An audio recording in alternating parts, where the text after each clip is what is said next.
chance de voir naître plein de nouvelles formes d'investissement, de nouvelles formes d'outils aussi d'investissement, les fintech et puis aussi l'ISR qui monte en puissance. Cédric, je vous vois là dans les allées de ce salon Patrimonia, vous venez de croiser un des professionnels justement qui font monter en puissance ces nouvelles formes d'investissement.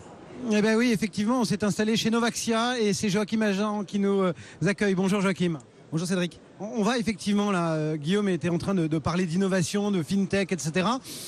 Et on va parler de la façon dont on peut innover dans le placement immobilier parce que c'est votre secteur d'activité. Juste avant de rentrer dans le vif du sujet, le regard du patron de Novaxia sur ce marché immobilier de bureaux parisiens qui est vraiment le cœur de votre activité. Alors effectivement, Novaxia, c'est le leader du capital développement immobilier. Nous donnons une seconde vie aux immeubles de bureaux parisiens. Nous achetons des immeubles de bureaux obsolètes ou vacants et nous les transformons en hébergement au sens large pour le compte de nos 6600 investisseurs. Alors ce marché, qu'en est-il? On a une double approche. À la fois un marché d'immeubles de bureaux qui est en suroffre, avec malgré tout encore des réminiscences de la crise, donc avec des bureaux vacants. Et d'un autre côté, nous avons un marché du logement qui est en pénurie. On sait tous qu'il manque des logements en Ile-de-France. Donc nous réconcilions un marché offreur et un marché en pénurie. Alors, on plonge dans ce marché et l'innovation, c'est que vous faites rimer immobilier avec ISR. C'est quoi? C'est juste pour avoir le joli cachet green, entre guillemets, sur les plaquettes de Novaxia? Vous vous attendez à ce que je vous dise oui? Non. En fait, on est soutenu par les pouvoirs publics dans le sens où c'est dans l'air du temps de transformer des immeubles de bureaux en hébergement. La maire de Paris, les pouvoirs publics au sens large sur le plan national nous aident. Et il y a un agrément, l'État a sorti un nouveau label qui s'appelle l'ESUS, Entreprise solidaire d'utilité sociale. Et nous avons sorti le premier véhicule avec ce label visé par l'AMF qui a pour vocation de mettre en avant l'ISR sur toute la chaîne de valeur de l'immobilier. Et c'est une innovation puisque c'est la première fois que c'est réalisé.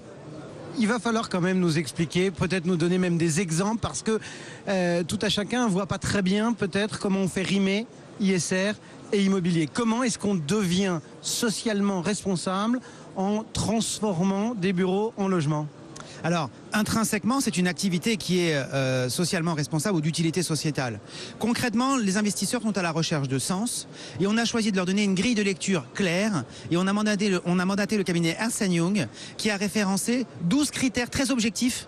On va y venir sur des exemples concrets, mais ça passe par la création d'emplois, ça passe par le nombre d'heures d'insertion. C'est des éléments objectifs pour que chaque année, les investisseurs puissent reprendre leur reporting et dire, moi concrètement, on m'a parlé d'ISR, mais concrètement, dans mes 12 critères, ça veut dire quoi? Ça veut dire qu'il y a cette grille et que tout projet qui rentre, s'il ne passe pas dans la grille, il ressort. Complètement. Si le projet, lors du comité d'investissement, n'a pas vocation à s'illustrer à travers ces 12 critères, il ne sera pas, tout simplement pas retenu. On ne va pas faire la liste des 12, mais en gros, quelques exemples concrets de ce que ça veut dire ISR et immobilier. Alors, des exemples concrets. Déjà, il faut bien resituer les choses dans leur contexte. L'immobilier, c'est le premier pollueur de France, puisqu'il va représenter un quart des émissions de CO2. Et l'immobilier, il faut se soucier, dans toute la chaîne de valeur, de son empreinte responsable. Avant les travaux, pendant les travaux, mais aussi après les travaux. Bon, ça veut juste dire que vous allez polluer moins, c'est-à-dire que ça va être moins une passoire énergétique. Bon, c'est juste ça, c'est on change les fenêtres, on... 3 exemples concrets. On va mettre à disposition les immeubles de bureaux qui sont vacants à des associations qui vont avoir un loyer symbolique d'1 euro, mais qui vont nous éviter des frais de gardiennage. Donc, on fait le bien, des bons sentiments, tout en ayant le souci de la rentabilité. Ça, c'est sur la phase avant les travaux. Pour éviter que l'immeuble soit squatté, quoi, en clair, hein, on va dire les choses. Tout simplement, une économie mensuelle de gardiennage tout en évitant que l'immeuble soit squatté. Deuxième exemple très concret, quand on parle d'immeubles de bureaux obsolètes, on parle d'un immeuble qui est bâti avec des matériaux qui sont déjà en place. Il y a du bois dans les portes, il y a du verre dans les fenêtres. On a un accord cadre avec un acteur qui s'appelle Bellastock qui va recycler, réemployer la matière pour éviter le gaspillage. Et enfin, dans l'après, nous allons également nous mettre dans des exigences énergétiques et de normes qui sont au-dessus et on se projette déjà dans les normes 2020. Je m'explique. On va aller chercher la réglementation thermique 2020 sur des immeubles qui sont bâtis en 2016 dont on est encore sur la réglementation thermique 2012. Pourquoi on ferait ça? Parce que dans le monde du logement, de l'immobilier, on nous bassine en disant ça suffit les normes, ça renchérit le coût du logement. Non, vous dites je me projette sur l'avenir. Moi je dis l'ISR ou l'ESUS, c'est la meilleure façon de garantir la préservation de son patrimoine. Pourquoi?